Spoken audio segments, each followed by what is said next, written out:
Hey guys, it's Edwin here, and I hope you are having a wonderful day. Today, I'm going to talk about fear of consequence after narcissistic abuse. I know you've heard of many fears before, like in the past, I talked about something called fear of the unknown, but today, I'll be talking about one of the most common hurdles most survivors of abuse will face, or you will face if you've encountered any form of abuse, especially when you want to break free. Let's say when you want to break free from those binds of abuse, or when you want to heal, or when you want to leave that abusive relationship, or when you just want to begin your healing journey. Is this fear of consequence?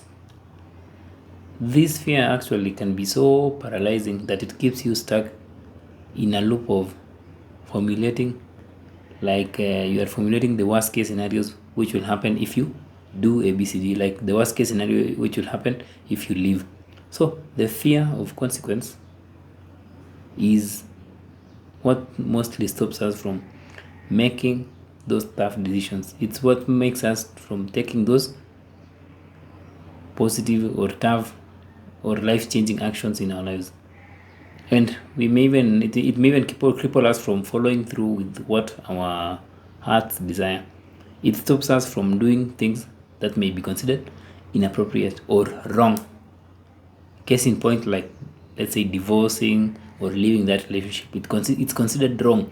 So this fear of consequences will stop us from doing that. In this video, we will I will give an in-depth analysis of this fear of consequence in the aftermath of narcissistic abuse, as well as provide insightful tips that will help you overcome this fear, because we all face this fear.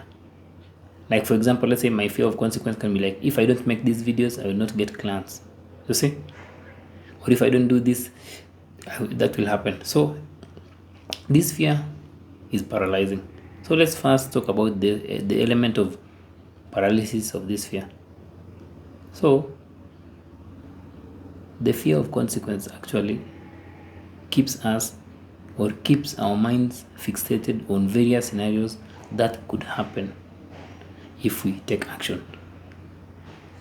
So for example, like in the case of that abusive relationship, since the relationship has ruined like your self-esteem, and the abuser has also like intimidated you, or the abuser has conditioned you to believe that those consequences will happen if you leave the relationship. And the most common what ifs or questions you will ask yourselves before leaving that relationship are something like, what if I leave and go broke? What if I leave and never find someone else? Something like, what if I leave and they change their behaviors? What if my family never really understand if I was in an abusive relationship? Or something in the lines of, what if I am the problem? What if I leave and then they go to another relationship and then they prove that I was the problem in the relationship? Or what if they threaten me once I leave? What if they ruin my life once I leave? What if my kids leave me if I leave the relationship? Or something in the lines of, what if I'm too old to look for another relationship? What if they're the only one for me? So it's just about these endless what if questions about consequences which may happen, not will happen, which may happen if you leave the relationship. So when you're fed with these fears, of course you may resort to this, I just can't do it. You may resort to this feeling of like you can't do it, and you just choose to stick to the relationship because the thought of those fears, or the thought of those manufactured consequences, are just too much for you to bear. So the thoughts are just in your mind. They're not really happening, but you just think they will happen. And the thing is, as I've said, is what solidifies these fears is that the abuser may have threatened you, or may have manipulated you to believe that you can't do it on your own, to believe that you will face all those consequences. And these fears actually will follow you even when you leave the relationship. If you manage to leave the relationship, those fears will still be there, and you may even think that because of the emotional struggles you are going through. Let's say you are struggling with your healing journey, you are struggling with waking up, you are struggling with taking care of yourself.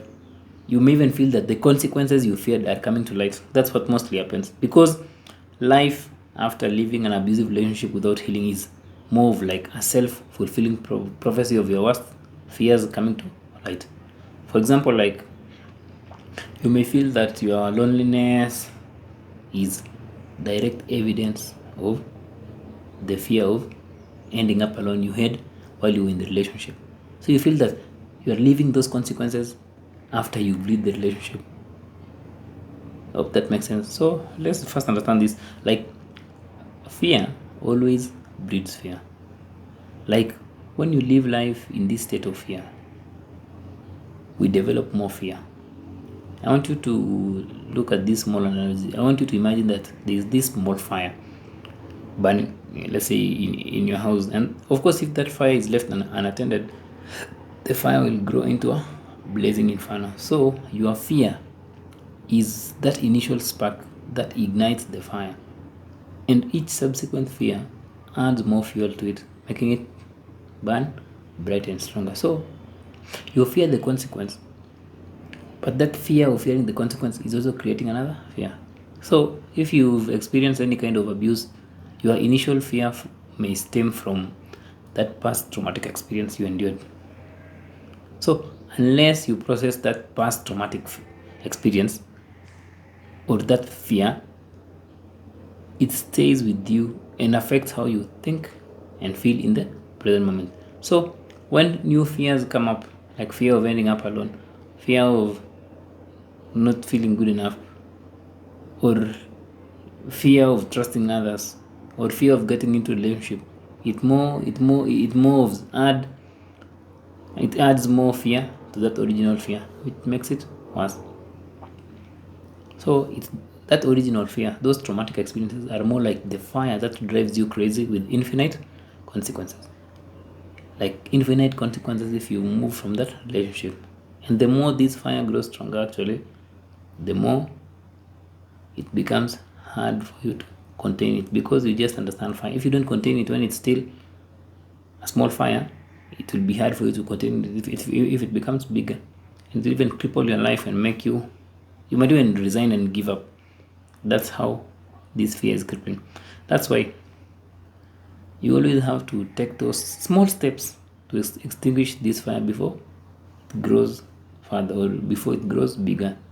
And I'm going to be sharing with you a couple of practical steps which you can take today just to really help you, like, tame that fire before it grows any further, just to help you from deal with this over analyzing or fixating yourself with the fear of consequence. Instead of fixating yourself with the fear of consequence, you now start dealing with it slowly by slowly. The first thing you can do is, I want you to start recognizing your strength and resilience. So something about fear is it stops us from seeing the past fears we faced. It's showing us the fear we will face ahead of us, without showing us the fears we've faced in the past. So, like, when you look at those past fears you've faced in the present moment, you will realize that you are actually so resilient. Like, you've overcome those traumatic experiences you've been through in the past, and yet here you are.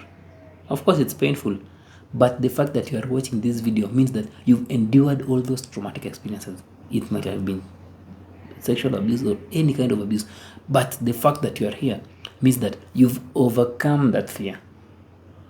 So the abusers in your life, like, I've called you names, let's say your family have called you names, they've hurt you, they've done countless things that we can't even talk about, but yet here you are.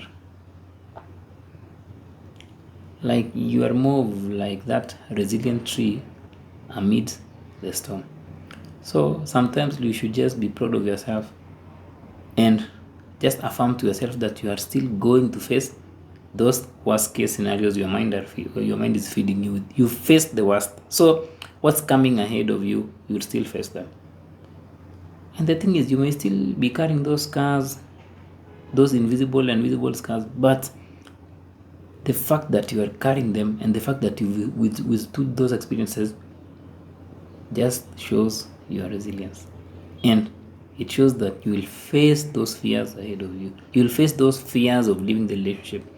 You've overcome your past fears, and you will overcome what's to come. But now you will overcome them even more wiser because you are learning these things. Not like in the past you didn't have the ability to learn. No, now you are more aware. The next thing you can do is, of course, the normal step of take one step at a time.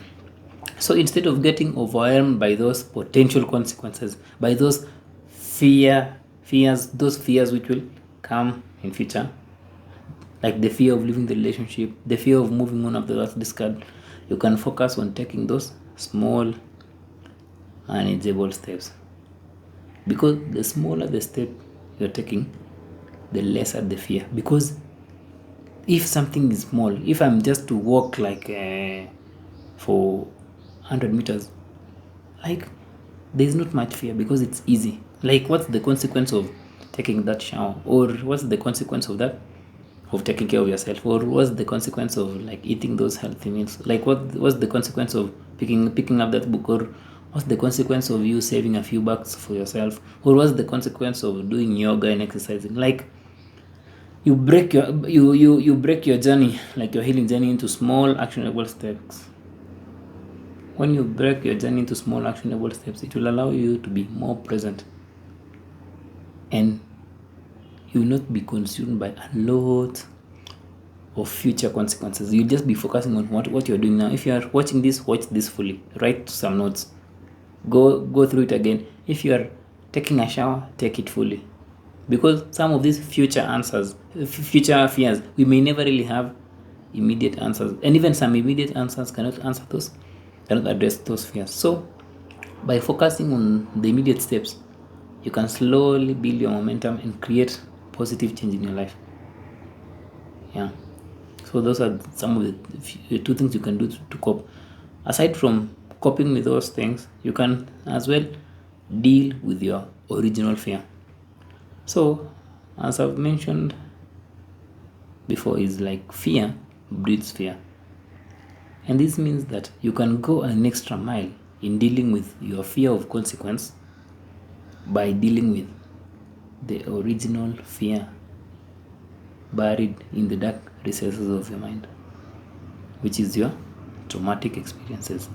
Like, your past experiences actually altered how you believe about yourself, altered how you see yourself. So those beliefs are what's making you think that you will end up alone, even when there is no clear present evidence to suggest that you will end up alone. You might be interacting with beautiful people, amazing people, but because those fears are deeply ingrained in you, you will not see the present moment. You will not see your actions in the present moment. You will not see your resilience. You will not see the fact that you are still a beautiful soul. You will not see your empathy, because the past is still clouding your judgment. So when the past is clouding your judgment, it will feed you with all kinds of fears. So those limiting beliefs, actually, or those negative beliefs, will always whisper to you and scare you, and even bring you vivid reminders of the past. So when you work on those negative perceptions you have about like yourself, or negative perceptions you have about relationships, you will be able to recognize that your resilience, you'll be able to recognize your resilience, your beauty, and your awesomeness. You'll be able to recognize that you faced those fears in the past, and you will face any fear which will come in future. And that's how you deeply like shift your narrative from pain taking control of your life. Because when you are living with this fear of consequence, pain will be controlling your life. But when you deal with this original fear, you'll be free from that past pain. So in conclusion, your fear of consequence is manufactured in your mind, and healing now is going into the same mind to free yourself from the prison of your own mind. So healing is not outside there, it's still the same place we are going. Like healing is more of this inward journey that requires courage and commitment to face those original fears, to face what's making you run away. Like you are facing the thing which is making you run away. So your original fear is paralyzing you and keeping you stuck. So you just have to work on it, and you will understand the difference between manufactured fear, like now the fear of consequence, and true fear. Like true fear is like the fear of snakes. That's just true fear. But this manufactured fear of consequences, or fear of something which may or may happen, is just a manufactured fear. It's not a real fear. But it's because you've been living a life with this original fear, with your traumatic experiences deep inside you. Hope you found that informative, guys. Like your fear of consequence is a manufactured kind of fear. But once you work on yourself, you'll understand the true meaning of fear, and you will also be able to release the past. Until next time, have a wonderful day.